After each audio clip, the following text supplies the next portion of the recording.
नमस्कार, मैं अनीता चौधरी और न्यूज़ अड्डा इंडिया पे आप सभी का स्वागत है। पिछले कुछ दिनों से हम देख रहे हैं कि जब से तवांग में चीनी इनकर्शन को लेकर के स्टोरी सामने आई है, एक अजीब सा माहौल बनता जा रहा है। जब भी आप उठेंगे तो सोशल मीडिया से लेकर के आप मेन स्ट्रीम मीडिया में कहीं ना कहीं सरकार को लताड़ने और चीन को के हौसले बुलंद करने की कहानियां आपको सुनाई देंगी। तवांग तक चीन घुस गया है, तवांग तक कैसे घुस सकता है?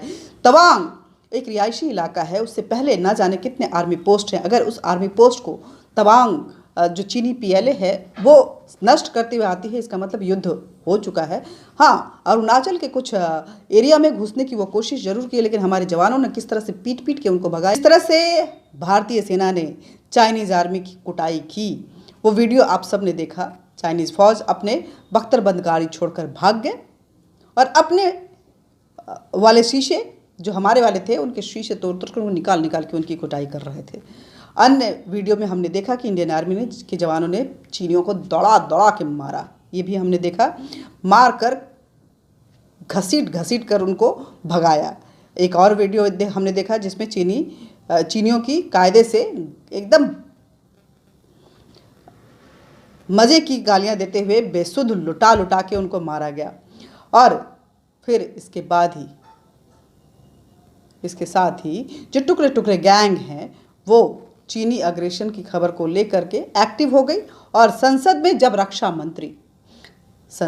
रक्षा मंत्री राजनाथ सिंह भारत के पक्ष में भारतीय सेना की हौसला अफजाई करते हुए अपने पूरी सूचना प्रस्तुत कर रहे थे, उस वक्त में विपक्ष जो है चीन के हौसले बुलंद कर रहा था।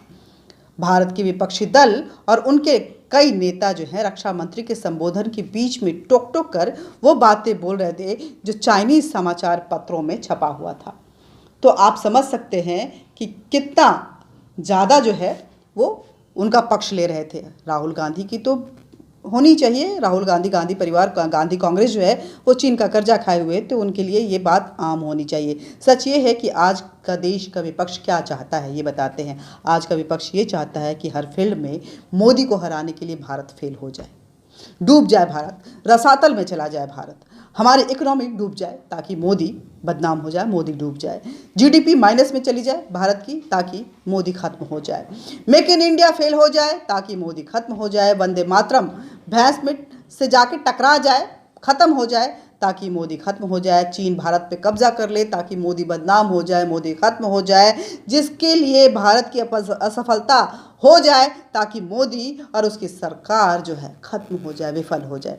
ये है उनकी सोच।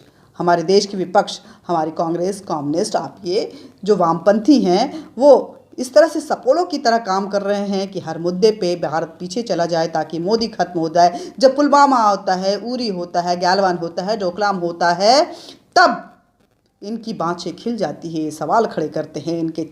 ये सरकार का साथ देने के बजाय चीन के पक्ष में वो सवाल पूछते हैं जो चीन पूछना चाहता है, जो चीन चाहता है कि ऐसा ही हो। ऐसा लगता है कि ये उनकी चरम सुख वाली जो परिस्थिति होती है वो है। सेना मुंह तोड़ जवाब दे रही होती है और ये कार्रवाई पे सवाल खड़े करते हैं। सर्जिकल स्ट्राइक हो, बालाकोट हो, 20 किलोमीटर अंदर तक घुसकर मार के आती है, लेकिन ये प्रूफ मांगते हैं।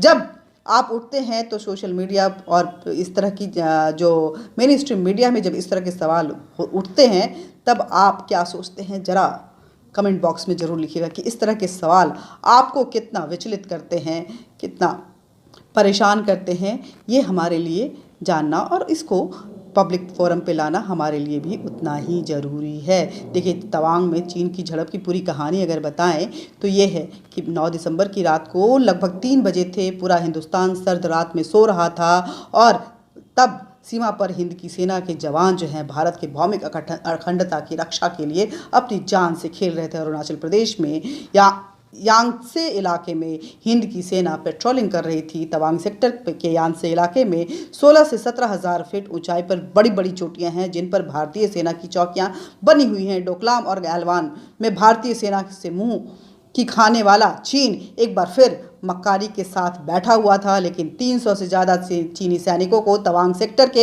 यांगसे इलाके में 17,000 फीट की ऊंचाई पर स्थित भारतीय चौकी पर कब्जा करने के लिए बढ़ने लगे। तो पीएलए ने सोचा कि उन्हें लगा कि इतनी ऊंचाई पर ज़्यादा भारतीय सैनिक नहीं होंगे और वो आसानी से कब्जा कर लेंगे, लेकिन पीएलए भूल गया था कि ये नया भारत है।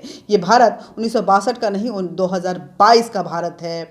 भारतीय फौजियों की चोटियों पर हलचल देखी और थोड़ी ही देर में वहां मिरर डिप्लॉयमेंट जैसा नज़ारा था, अर्थात 17,000 फीट ऊंची सर्द चोटी पर भारतीय सेना के बूटों की चाप से पूरी तरह से गर्म हो चुकी थी। हिंद की जवान रौद्र रूप में थे और पीएलए सामने खड़े थे, उनकी दनादन कुटाई हो रही थी। भारत की सेना का प्रलयकारी रूप देखकर पीएलए सेना हक्की बक्की रह गई। भारतवर्ष के पावन भूमि की हर इंच जमीन बचाने के लिए प्रतिबद्ध हमारी भारतीय जवान ने पीएलए जवानों पर टूट पड़े। हिंद के जवानों ने चीनी सैनिकों को रौंद दिया, खदेड़ दिया, दहाड़ लगाई और सावधान चीन, तुम्हारी 1962 जैसी नापाक हरकतों को आज भारत कुचलना जाता है, ये संदेश देते हुए उन्हें खदेड़ दिया। इस झड़प में भारत के 6 सैनिक घायल हैं, जो गुवाहाटी अस्पताल में है, लेकिन उनकी स्थिति ठीक है, बहुत गंभीर रूप से घायल नहीं है। लेकिन चीन के 20 से ज़्यादा सैनिक बुरी तरह से घायल हुए और चीन की सरकार जो है ये एक्सेप्ट करने को राजी नहीं है। इतनी डरपोक है चीन की सरकार। चीन जब पिटता है तो अपने नुकसान की खबर ऐसे छिपाता है। गलवान में जब 40 से ज़्यादा चीनियों को हिंद की जवानों ने मार गिराया था, तब चीन महीनों बाद स्वीकारा कि उनके भी जवानों की वहाँ पे मौत हुई है। तवांग सेक्टर में हुई इस झड़प में सबसे महत्वपूर्ण बात जो सामने आई है वो ये है कि इंफ्रास्ट्रक्चर के मामले में भारत अब किसी से कम नहीं है, जिसकी वजह से हिंद के जवान जो हैं घटनास्थल पर तुरंत पहुंच गए और जहां कभी जाने में घंटों लगते थे, मिनटों में पहुंचे और दनादन कुटाई करते उनको भगा दिया। पहले डोकलाम, फिर गलवान, अब तवांग। हिंद सेना ने चीन को नए भारत की शक्ति का अनुभव करवा दिया है। पिछले ही वर्ष अक्टूबर में यांगसे में ही ऐसी झड़प हुई थी, तब भारतीय सैनिकों ने चीन के सैनिकों को पकड़ लिया था। पीएलए ने कई मिन्नतें की थी, तब उन्हें छोड़ा गया था। भारतीय सेना के सामने गिर गए थे, तब उनको छोड़ा गया था। भारतीय सीमाएं सुरक्षित हैं क्योंकि भारतीय सेना के जवान राष्ट्र रक्षक बनकर सीमा पर तैनात हैं। जय हिंद, जय भारत। तवांग की सच्चाई को ज़्यादा से ज़्यादा शेयर कीजिएगा। न्यूज़ अड्डा इंडिया को सब्सक्राइब कीजिएगा। अपने सेना के जवानों की जो बहादुरी है उस पर अपने वक्तव्य जरूर लिखिए और लाइक कर दीजिएगा, बेल बटन दबा दीजिएगा। जय हिंद, जय भारत।